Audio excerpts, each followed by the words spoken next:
So muli, magandang gabi po sa ating lahat at patuloy po tayo sa pagbabasa dito sa ating ginagawang daily devotion. Purihin po yung Panginoon at nandito na po tayo ngayon sa Samuel 29. At ang akin pong isi-share dito po sa Samuel 29 verses 1 to 2. At ang sinasabi nga po dito sa talatang ito, si David ay tinanggihan ng mga Pilisteo.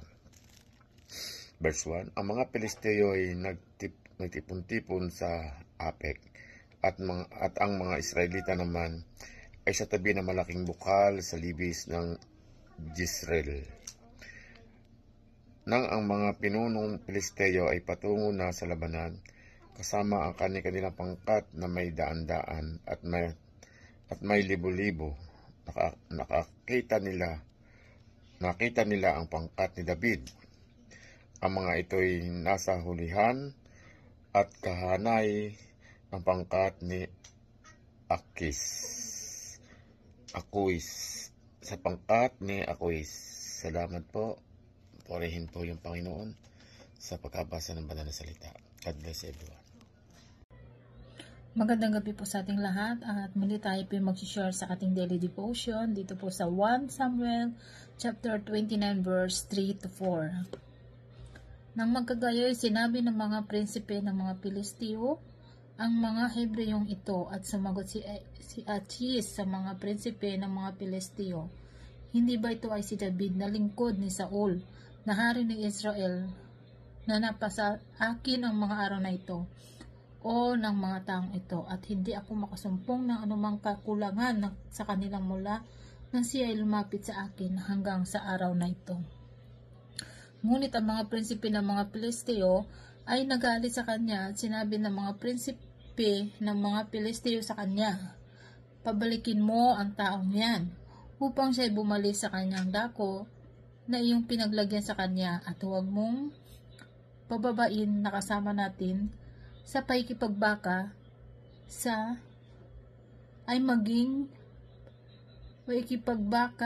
baka sa pagbabaka ay maging kaaway natin siya, sapagkat paano may kipagkasundo ito sa kanyang Panginoon, hindi ba sa pamamagitan ng mga ulo ng mga taong ito? Amen.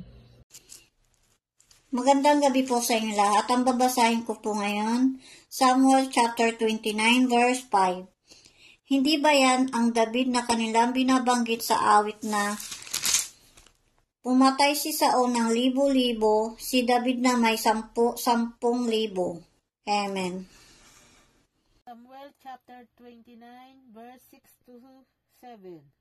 Nang magkagayoy, tinawag ni Achis si David at sinabi sa kaniya, buhay ang Panginoon, ikaw ay matuwid at ang iyong paglabas at iyong pagpasok na kasama sa hukbo ay mabuti sa aking paningin, sapagkat hindi ako nakasumpong ng kasamaan sa iyo mula sa araw na iyong pagdating sa akin hanggang sa araw na ito. Gayon may hindi ka kinalulugdan ng mga pangulo. Kaya ngayon, ikaw'y bumalik at yumaong payapa upang huwag kang kagalitan ng mga pangulo ng mga Pilisteo. Amen. Amen. Magandang gabi po sa ating lahat. Aking ibabahagi ngayon ay makikita sa 1 Samuel chapter 29 verse 8. Ito po ang nakasaad. Tinanong siya ni David, ano po ba ang kasalanang nagawa ko mula nang sumama ako sa inyo hanggang ngayon? Mahal hari, bakit hindi ako pwedeng sumamang makipaglaban sa makaaway ninyo?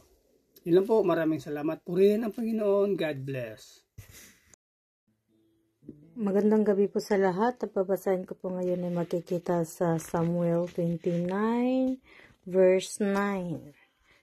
Sumagot si Achis, alam ko na mabuti kang tao tulad ng isang anghel ng Diyos, pero ayaw kang isama ng aking mga commander sa labanan. Yun lang po, purihin ng Diyos. God bless. At hindi po, para po sa day 5, ang babasahin ko po ay matatagpan sa 1 Samuel chapter 29 verses 10 to 11. Kaya pagliwanag bukas ng umaga, isama mong lahat ang mga tauhan mo at bumalik na kayo sa lugar na ibinigay ko sa inyo. Huwag sasama ang loob mo, wala akong masasabing anuman laban sa iyo. Kinabukasan ng umaga, si David at ang mga tauhan niya'y nito'y nagbalik sa lupain ng mga Pilisteo. Nagpatuloy naman ang mga Pilisteo ng pagsugod sa Jezreel. Purihin ang Diyos sa pagbabasa ng kanyang mga salita. First, thank you. God bless everyone.